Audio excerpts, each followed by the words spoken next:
வாரத்தில் 5 நாளும் மிஷின் மாதிரி நிற்காம ஓடிட்டு இருந்தாலும் அந்த சாட்டர்டே சண்டே நிம்மதியாக வயலில் போய் தங்கிடுறது. காட்டுக்குள்ளேயே கடந்து போர் அடிக்குதுப்பா அப்படின்னு சொன்ன வாய் தான் இப்போ காட்டில் வந்து எப்படா தங்குவோம் அப்படின்ட்டு ஏங்குது. சனிக்கிழமை அப்படின்னாலே விரதம். சனிக்கிழமை அன்னைக்கு காலையிலே வந்து பிரம்ம முகூர்த்தத்தில் பூஜையை முடிச்சுட்டு தான் வயல் வீட்டுக்கே நான் போனேன். அங்கே போயிட்டு சமைச்சு காக்கைக்கு சாதம் வச்சே தீரணும். 2 மணிக்குள்ளே சாதம் வச்சிடணும், இல்லைனா கோச்சிட்டு காக்கையும் போயிடும். வயலில் இருக்க வீட்டில் செம்பருத்தி பூ பூத்து குலுங்கும், பறிக்கிறதே கிடையாது. இங்கே பார்த்தீங்கன்னா பக்கத்து வீட்டு செம்பருத்தி பூவெல்லாம் பறிச்சுட்டு வந்து தான் சாமி கும்பிடுறது. மொட்டா இருக்க டைம்லேயே நான் பறிச்சிட்டேன். 5 மணிக்கு பறித்து வச்சது. ஒரு 6 மணி போலலாம் மலர்ந்து அழகாக இருந்தது. பூ மலர்றதை கண்ணால் பார்க்குறதுக்கு ரொம்பவே சந்தோஷமாக இருந்துச்சு.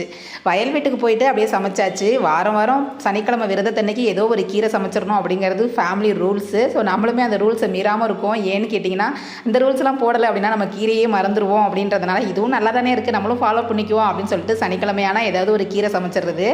கீரை, முட்டைக்கோஸ், சாம்பார், ரசம் அப்படின்னு தயிர்னு சொல்லி சூப்பராக வந்து சாப்பிட்ருவோம். சனிக்கிழமையான நிம்மதியாக சாப்பிட்றது.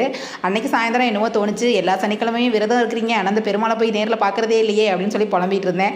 சரி இன்னைக்கு கூட நான் ஃப்ரீயாக தான் இருக்கேன், போகிறதுனா கூட போகலாம், கிளம்பு அப்படின்னு சொல்லியிருந்தாங்க. என்னப்பா சொன்னோன்னே டக்குன்னு சரி போகலான்னு சொல்லிட்டீங்களே, மழை வர போகுது இன்னைக்கு அப்படின்னு சொல்லிட்டு அடுத்து எங்கே இருந்தால் அவருக்கு கால் வந்துட போகுது, பயணத்தை எங்கேயாவது வேறு பக்கம் திருப்பிட போகிறான்னு சொல்லி சொன்னோன்னே டக்குன்னு 5 நிமிஷத்தில் புடவை எடுத்து கட்டி கிளம்பிட்டேன்.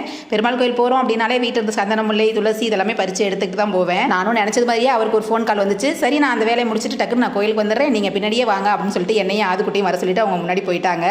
நானும் ஆதுக்குட்டியுமே நம்ம புல்லட் எடுத்துக்கிட்டு நம்மளுமே கிளம்பிட்டோம். ஓகே ஃப்ரெண்ட்ஸ், இந்த வீடியோ அப்படின்னு சொல்லி மறக்காம கமெண்ட்டில் சொல்லுங்கள். பை ஃப்ரெண்ட்ஸ், தேங்க்ஸ் ஃபார் வாட்சிங்.